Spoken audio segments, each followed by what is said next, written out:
Why, hello there, and welcome to this video. This is my third segment of my first show. This might be the last segment of my first show. I'm not really sure exactly how many segments I'm going to do, but I think this is the last news story that I'm actually covering today. And it is something that I've seen on a couple news things, a couple little bits here and there, but it's something that I feel like is not getting talked about nearly enough. And it's the story about tampons. It's that they did a study in what university was this? UC Berkeley School of Public Health. Okay. And they did a study and it's really bad. It's really horrifying. The results boggle the mind, and it leads to a discussion that I want to have here about women's health. And yeah, let's get into it. So I know the title's a little tiny bit cut off here, but it just says scientists find heavy metals such as lead, arsenic, and tampons. What to know. So we're gonna read it a little bit into this article here. It's pretty disturbing, but I also have the study open as well, so we can see some more details about what was going on in the study. But to get into the details, the study was conducted by the UC Berkeley School of Public Health and has identified the presence of 16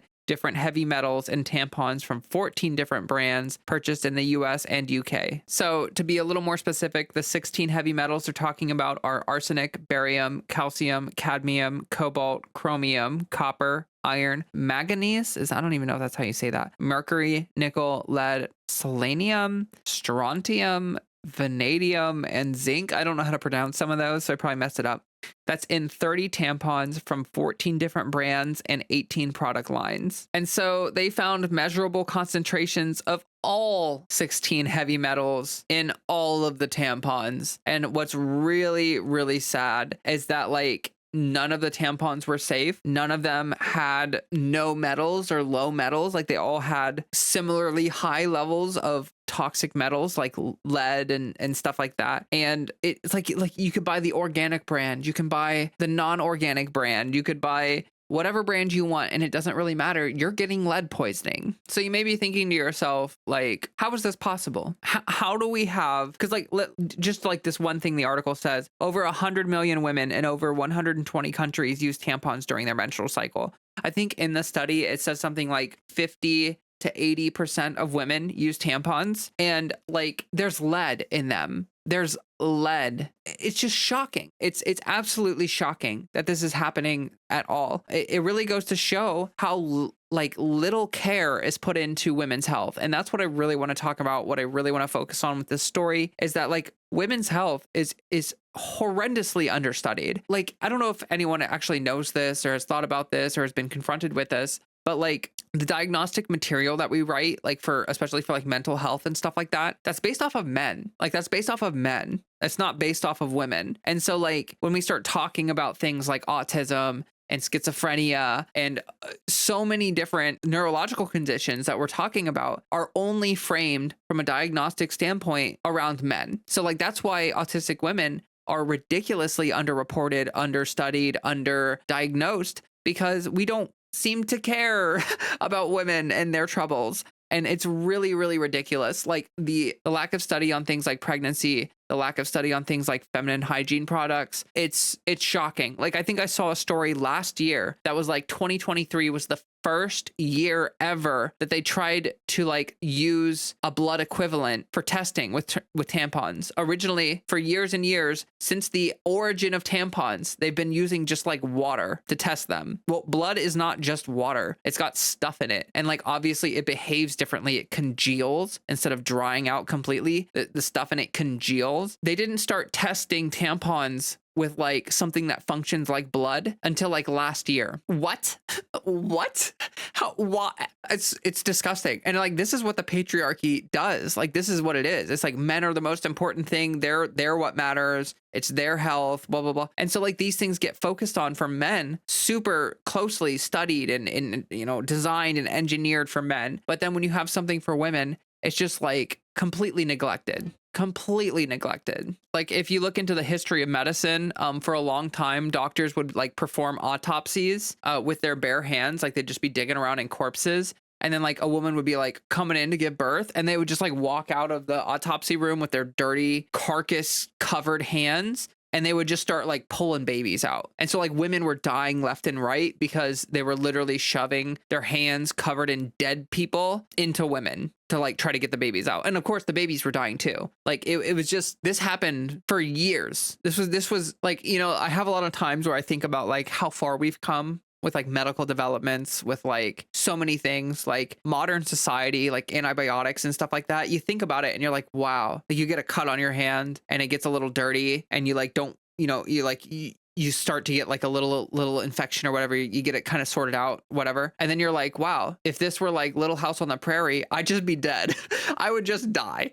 And like, I mean, there's a lot of stuff like that, but there's also a lot of stuff like this where it's like we are developing a product that is to be put inside of you, and it's got lead, arsenic, cadmium. I don't even know what some of these things are, but I would be willing to bet that it's not good for you to have those things in your coochie. Now, I do have to say that when we go on and we look at the study here and we read it, they do say that future research is needed to replicate the findings and determine whether metals can leach out of tampons into the circulation of this the body. And I mean, like, of course it can. Like, I kind of find it hard to believe that lead wouldn't absorb into the body, when that has been a consistent problem with lead for a long time. But, you know, they are kind of hedging a little bit, saying like, hey, we did find these things, but we don't know exactly how bad it is, or like for the body and stuff like that. But I really feel like that's sort of just like hedging, like that's like hopium, because like it's lead.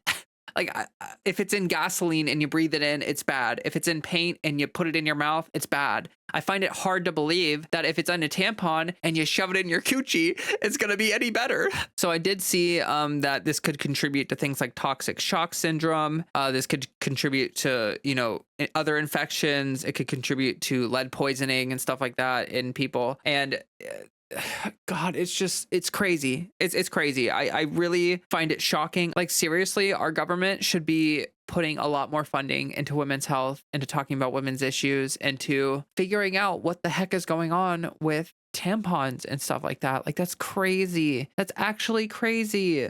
It's 2024 and we just found lead in tampons. Oh, I did want to say real quick though, before we start wrapping up this story, the source of the lead, like how is this even, like where's the lead coming from, right? Well, they're sort of talking about like it could be the machinery that's being like making the products and stuff like that, just like kind of like the process that it's being developed like introduces the heavy metals. But also they're talking about that it could be due to the farming, like these cotton farms might be next to factories that are using lead or using some of these harsh heavy metals, and that could be finding its way into the crop, which could be finding its way into the tampons. But it's just crazy. Like, these companies don't test for contaminants or anything in these tampons. They just make them and just ship them out and just hope it's fine. Like, that's actually kind of neglectful, isn't it?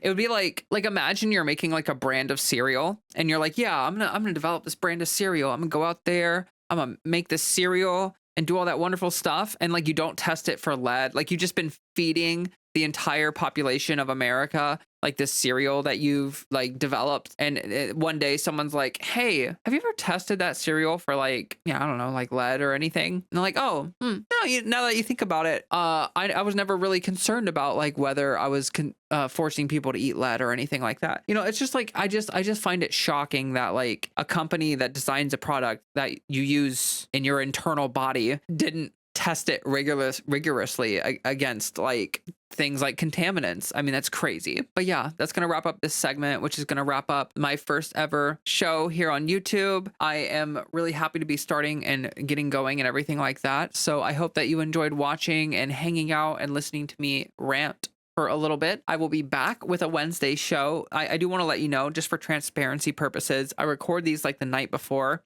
So like, I'm going to record my Wednesday show on Tuesday nights. I'm going to record my Saturday show on Friday nights. So if there's like some big breaking news, like the morning of my show coming out, obviously I'm not going to immediately address it. If it's big enough news, I might be able to record a kind of like a quick little thing and like get it up real fast. But like I said, I'm working a full-time job, so that's going to be really hard for me to be like super quick with it. You know what I mean? That's why I'm doing the 2 times a week show, because it's like I can plan, I can kind of organize my time around that, and I can make it work. But yeah, doing like things where I see people like upload videos from their phone or whatever, where like something breaks and they just like record on their phone real fast. I may try stuff like that. I'm not really sure. I kind of like doing the more professional setup thing where like I got my little backdrop and I got my recording set up and stuff. It feels a little more professional that way, but like I don't know if I really should care anyway. But yeah, if you're liking the content, if you're enjoying my stuff that I'm putting out, make sure to hit the like button, subscribe, notification bell, all that wonderful stuff, and leave a comment. Let me know what you think, all that great, wonderful, amazing stuff. If you haven't seen my other 2 segments today, I would really highly recommend checking those out. We talked about Gaza, which I think is the #1 story in the world right now. It's the most important thing happening. And then we also talked about the Biden story, which is Biden since the debate and the calls for him to end his campaign and all that wonderful stuff. So you can go check those out if you would like to.